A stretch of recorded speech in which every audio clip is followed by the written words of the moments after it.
India maritime week 2025 आज मुंबई में उद्घाटित हो। केंद्र गृह और सहकारिता मंत्री श्री अमित शाह यह उद्घाटन कर उत्सव में ओडिशार मुख्यमंत्री श्री मोहन चरण माझी उपस्थित रही।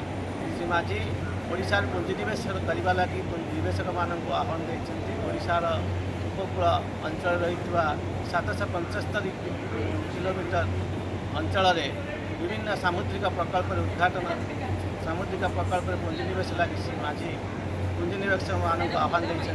विशेषकर पुरी पारादीप पर्यंत होगा क्रूज प्रकल्प पुंजीनिवेश करने लगी निवेशक मानक से सेहीपरि स्वराष्ट्र मंत्री अमित शाह भाषण में कहते मुंबई में होता मैरीटाइम वीक आगामी दिन में the gateway of India the gateway of world होगा जाऊँगी श्री शाह कहते।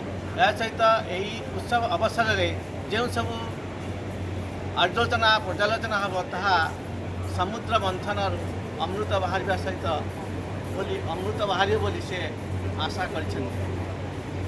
Odisha Mumbai camera person Prakash Kumar Sahu Raghunath Mahapatra.